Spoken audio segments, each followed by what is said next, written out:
Viridian, The Green Guide by Clouds.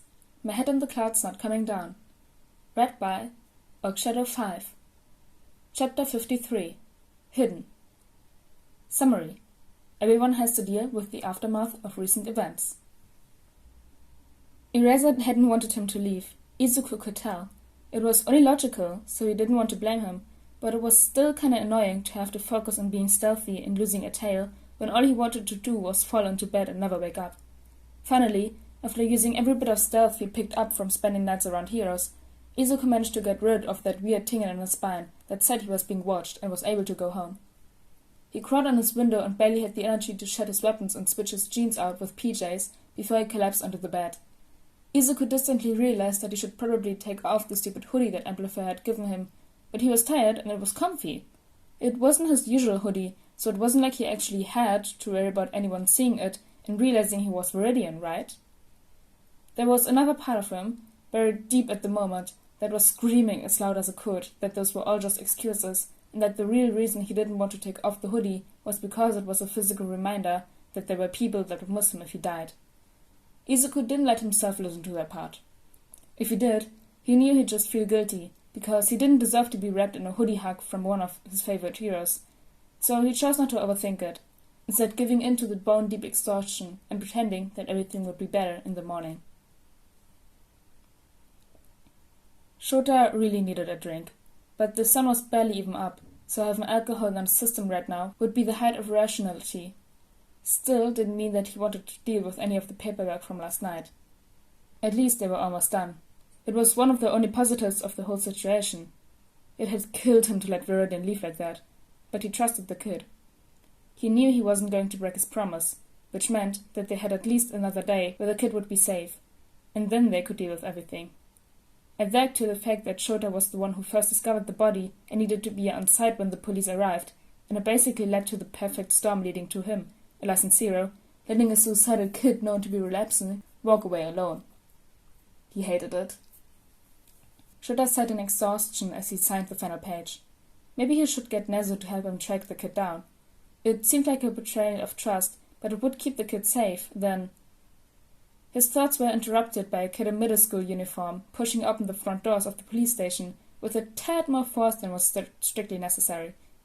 The kid slouched up to the front desk where Sansa was sitting, hands deep in his pockets, and Shota would almost be tempted to think the kid was worried about something if he wasn't acting like such an obvious delinquent. "Yo, furball," the kid grumbled. "Amplifier anywhere around here?" Shota's eyes almost widened with surprise, but he was dealing with a teenager, so it was only logical to expect the unexpected. Still, a kid with enough delinquent tendencies to call a cop furball walking straight into a police station asking for a specific hero? Maybe he was just eager for a distraction, but it made him curious, which is how he found himself approaching the desk. "She had to run to the restroom real quick," Shota volunteered. "She should be back in a minute." The kid looked him up and down, looking unimpressed. "What are you supposed to be, a hobo?" Shota scoffed. "Try a hero, kid." The kid raised an eyebrow at him. "Seriously?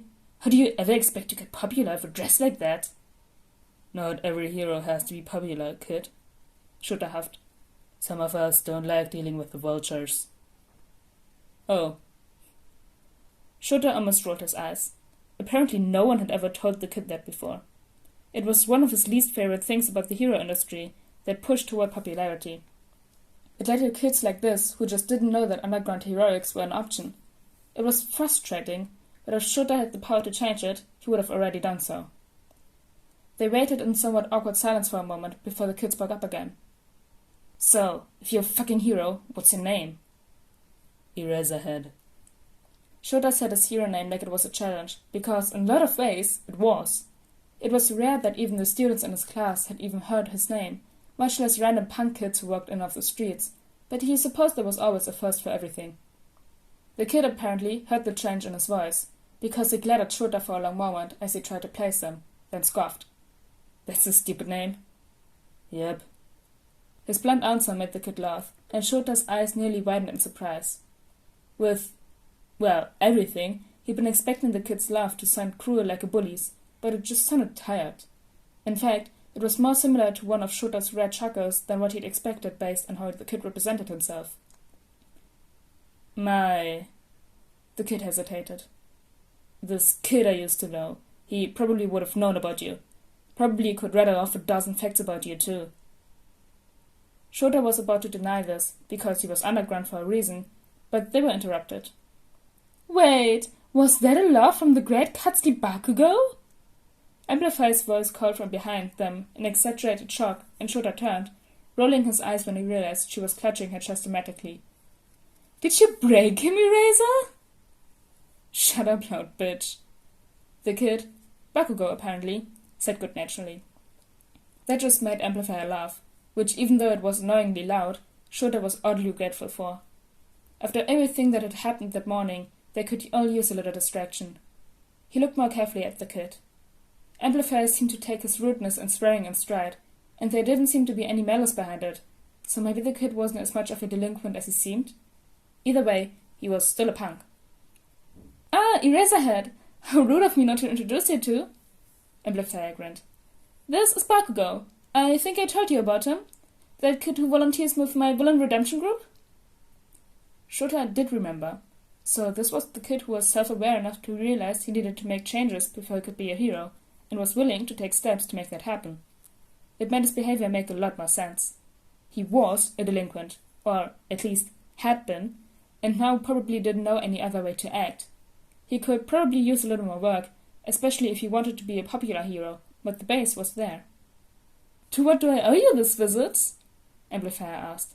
Shouldn't you be in school? Doesn't start for another 20 minutes, Bakugo grumbled. And I needed to talk to you about something. Bakugo shot a look at Shota, probably wanting a little bit of privacy, and Shota was about to honor the kid's wishes and walk away when he bit the bullet and just started talking. You ever heard of some guy who calls himself Stain? Shota and Amplifier shared a look. Was Bakugo really asking about the hero killer? I had even heard that name. They'd been working to keep it out of the media as much as possible.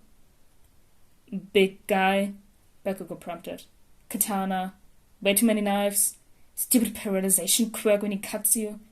Manic obsession with heroes being wealthy.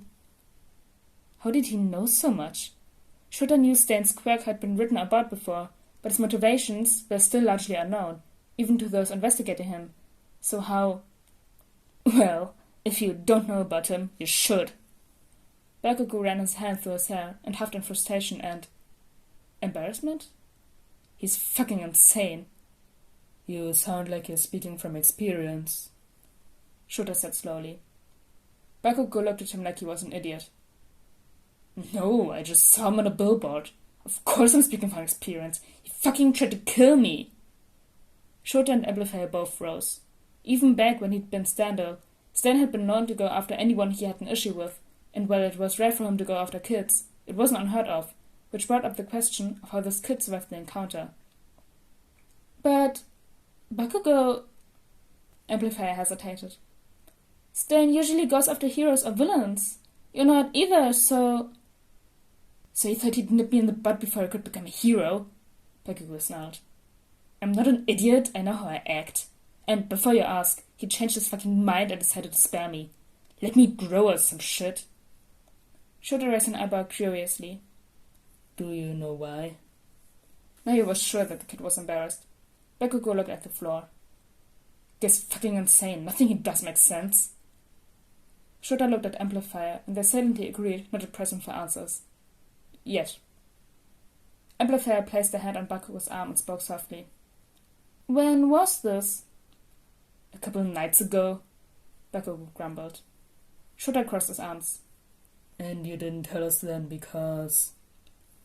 Because I thought I could fucking handle it, Bakugo snapped. I'm gonna be a hero. I need to be strong and rely on others, Amplifier said firmly. I know we've talked about this in group, but you don't have to do everything alone, Bakugo. And you shouldn't. Whatever. Bakugo adjusted his backpack and kept glaring at the floor. I've gotta get to class. Just don't let that guy Stain corner you. He looked them in the eye before he turned to leave. He's fucking terrifying. Inko knew that Izuku's sleep schedule was messed up. Ever since switching to online school, he mostly slept at odd hours, and she had a sneaking suspicion that he had several hours in the early morning that he did homework instead of sleeping. But there were days like today when she wondered if there was something else going on. Izuku hadn't left his room all day, which was odd, especially because it was her day off and he usually at least came to eat dinner with her. His light wasn't even on, and she couldn't see the light from his laptop, so she knew he wasn't just getting distracted with his classes, which meant he was still in bed. She knocked a few times before pushing his door open hesitantly. "Izuku, baby? Are you okay?" Izuku was curled up on his bed facing the wall, but he hadn't been asleep. When she came in, he looked back at her and sat up quickly, giving her a bright smile that was obviously fake, considering that she could still see the puffy eyes and tear tracks that meant he'd been crying. Her heart clenched slightly. She knew the rates of depression in teens and how those risks were increased in the Quirkless, and she'd hoped that things would get better for Izuku after transferring out of Aldera, but apparently she'd been wrong. Or maybe it was just a bad day. She hoped to God it was just a bad day. She smiled awkwardly, hesitant to address the elephant in the room. Izuku would tell her if something was wrong, right? "I've never seen that hoodie before. Is it new? Eraserhead's one of the heroes you like, right? I remember you mentioning him when you were a bit younger." "Oh!" Izuku looked down to see what he was wearing and turned bright red. Yeah, it's, custom merch? Yeah, custom merch. I just, really like him?" Inko didn't really know how to respond to that. Izuku liked a lot of heroes, but this Eraserhead must really be something special if he was willing to spend his money on custom merch of the hero. Still, talking about the hoodie had given her an idea. Izuku was probably afraid of worrying her. He had always been a considerate child, quick to wipe away his tears if it meant he could comfort someone else who was crying. If he was in pain, he probably wouldn't tell anyone. He would just keep it to himself so he'd be the only one suffering. But the brief moment talking about the hoodie, it had distracted him. So even if Inko couldn't force him to tell her what was wrong, the least she could do was distract him from whatever was bothering him until he felt a little better. The first step would be getting him out of this dark room. "I was just about to make a batch of cookies," Inko smiled. "I thought I'd take them to my coworker. You know, the one who was injured during the New Year's disaster?" An unreadable expression crossed Izuku's face, but it was quickly replaced with a smile. "That sounds like a great idea, Mom." "She actually has a daughter around your age," Inko said carefully. "I thought maybe you'd like to come and help me deliver them?" Again, that same expression passed over his face, and Izuku looked briefly torn before he took a look at Inko's puppy dog eyes and crumpled. "All right." Inko smiled and pulled Izuku out of bed. "Good. Now, I was thinking chocolate chip, but maybe with the family's quirks, we might want to add some extra ingredients."